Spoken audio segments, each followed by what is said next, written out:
Privyet! In this episode of Garage Formosa, I'm going to finally finish off this supercharger install.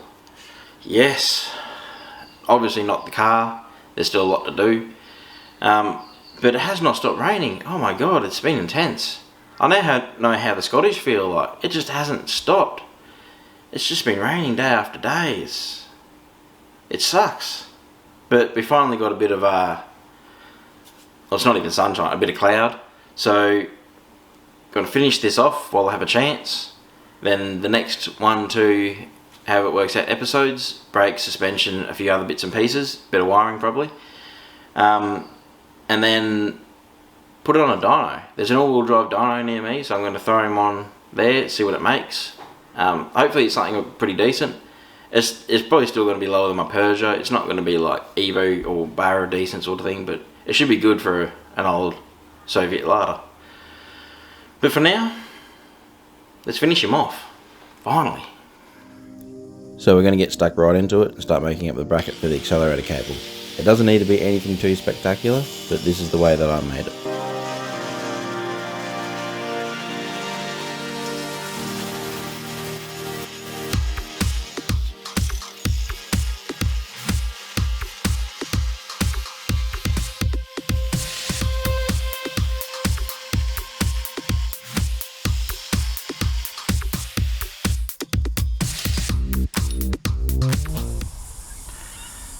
So here we are with the bracket, sort of most of the cutting done. The only thing left is drill a hole, cut it out and bend this bit up, because once that's bent up that's where the accelerator cable will go and that'll hold it there. You know, it's no binky bracket, but it'll do what it's meant to do anyway. If you've got a laser cutter, obviously use that because it'll come out significantly better. I don't, I wish I did. Or you can obviously pay someone, but this will do as long as it works. It's pretty thick steel, so it shouldn't flex, and it's only for an accelerator, so it's not under a tremendous amount of pressure. Yeah, it's probably thicker steel than it really needs to be, but yeah. So drill a hole, cut it out, fold it, and that's pretty much the bracket done after I give it a bit of a clean up and a wee bit of paint. Let's finish him off.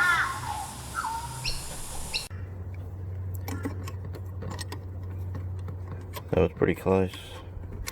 That was sort of sitting where it is, where it's meant to be. I'll just have to cut a bit out of here.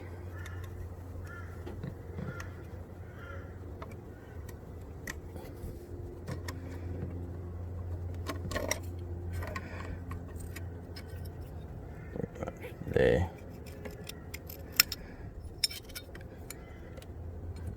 And once that's cleared, that'll pretty much be it. If I give him a bit of a paint job, it should be done.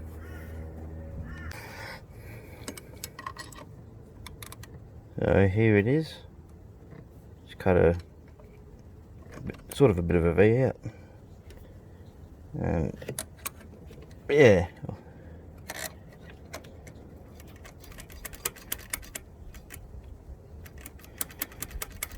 that's all it needs. So yeah, that's it done.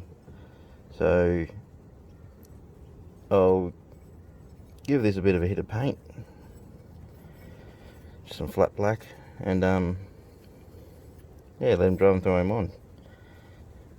So you could go like full binky on this and do some glorious bracket, but essentially it is just an accelerator cable. Like, it's not under a tremendous amount of pressure, so that'll do. And once it's black, it shouldn't stand out too much. Alright, so got the blanking plate that I made up. There's nothing too sort of spectacular or interesting. It is just a plate to stop dust and water and stuff getting in.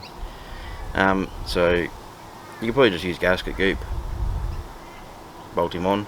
I'll get the original gaskets because you might as well, it's cheap enough. Then I got to make another order of parts for this thing, because cars like this, it's easy just to buy a box load of stuff every time you need it, because the postage times and the postage cost, it's easier and cheaper just to get a box full of stuff. So next time I order some stuff, I'll just order a gasket. It's not like I'm going to be driving this anytime soon, so there we go. So the blanking plate is on. Just him on down there. Hard to see, but she's all on. So I'll go back to putting the accelerator cable on.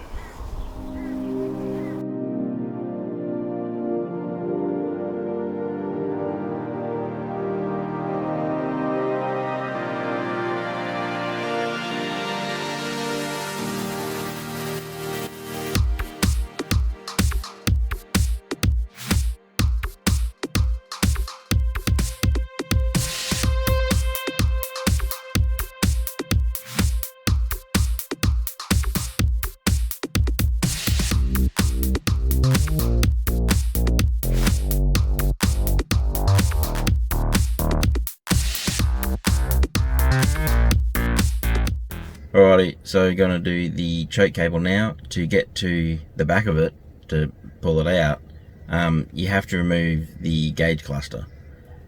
Now if you've got a right hand drive model like this, you have to be so careful with it because they don't make them anymore. If you've got a left hand drive model, it's perfectly fine. They make them, they cost stuff all. But just be so careful with it. Same as, you know, the dash pad. Anything that makes it right hand drive specific is going to be difficult to replace, or to find at least. So with that in mind, I'm going to remove them and change this choke cable. And these, it is just clips.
Alrighty, so the choke cable is in.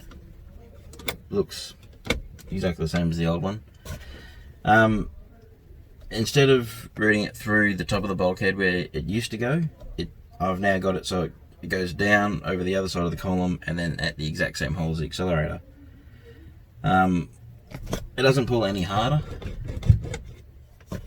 It's sort of a nice smooth run through. Why, you might ask? So in the engine bay, it'll run alongside the accelerator cable and it'll look a little bit neater. It'll look a little bit nicer. The engine bay is not a very good looking place at the moment, but you know, after the supercharger's finished and I do a few more bits and pieces, I'm going to take out all the stuff on the sides, weld up the holes that are there and paint it and make the engine bay look nice. I'll fix up the wiring, all that sort of stuff. So eventually this will make sense. At the moment you go, why would you bother? But now we have to cut the cable to the right length because it's way too long. I assume it's too long for left-hand drive because it'll be over there and run a little bit longer. I assume it's probably just longer so you can do things like this. So there's this little clip that is on the back of the choke cable, and that just stops it coming out any further than it needs to be. So pull that out and then you can pull this cable out. So what you want to do is get a good amount extra. You can never have too much length. So why, you might ask? We'll go to the engine bay. We'll have a look. Alrighty, so this is why I decided to route it this way. So it's just alongside the same as the cable, rather than being, where does it come from? Up here.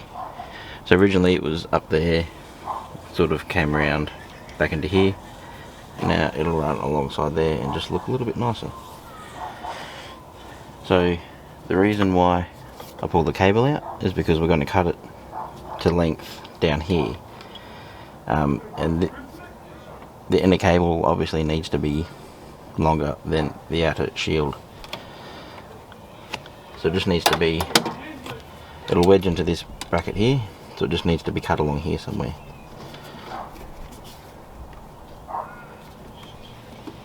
So we'll cut it there. Cut's pretty easy.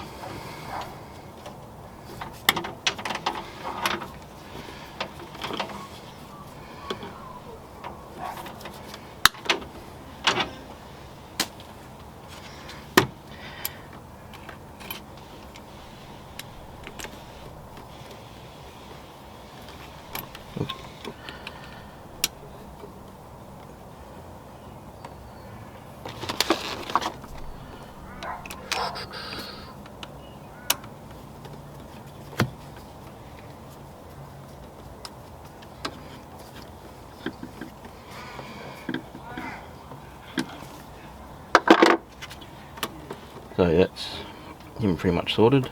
So I'm just going to push the cable back through and attach him in there.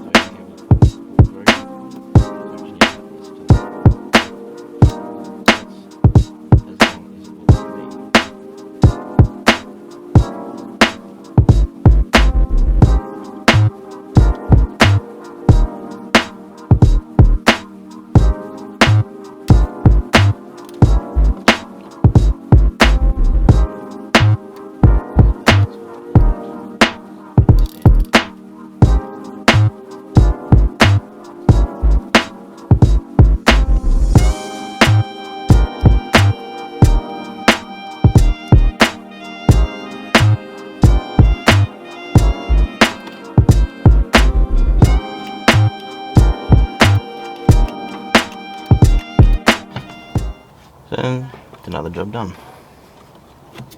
Try and get the corners out of it. On to the next job.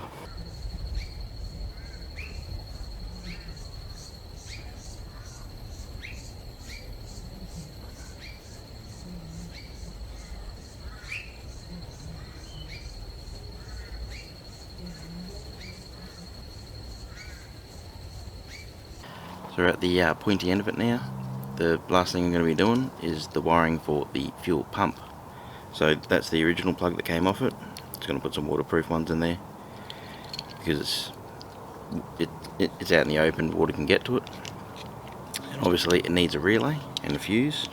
So what I got here is an aftermarket fuse box and relay. This is a used one I got off one of my cars that I no longer have. That's why there's wiring stuff coming out the bottom of it. But for the time being, I'm going to use this. I've ordered 2 more, but it takes time to get here. I did want to put this inside the car, but there's sort of nowhere real room that either won't look shit or won't really be accessible, so it'll be going in the engine bay, unfortunately, but should be right. But yeah, for the time being I'll wire this up, and then when the new one gets here I'll just switch him over. Let's finish it off. The wiring diagram for the fuel pump is the same as if you were wiring in any other accessory. The only difference is the addition of a small module that shuts off fuel in the event of a crash, which I haven't bought yet.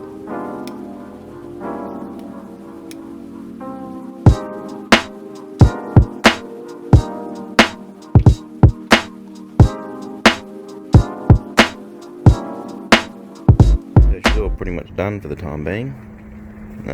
It's all sort of just sitting here. The loom is still open because there's still going to be a lot more going in here. Not to do with the supercharger or the fuel pump or anything, but like spotties, air compressor, inverter, stuff like that. All the relays and fuses are going to be in here. Keep it all nice and clean.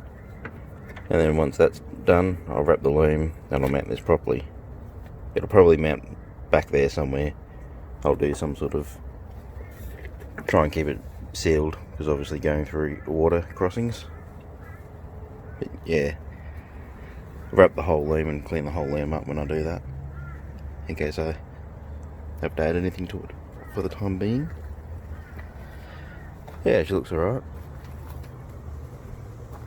Still a long way to go. Once this wiring loom's done, it'll look a lot better in here. Because once the loom's done, I'll paint the engine bay and she'll look good under here. I'm probably going to put the, I haven't got a thermo fan. That one didn't fit. It failed on the pulleys. There's not much room there. The pulleys sort of push it out a bit more, so I might have to put it at the front, which doesn't work quite as well, but yeah, it works good enough. Yeah, probably the next video won't be about the LADA, but the next LADA video I'll try and get all the jobs done, maybe finish off the wiring, do the brakes, and then we'll be able to take it to the dyno near me, which is all sorts of exciting. But until then, thanks for watching.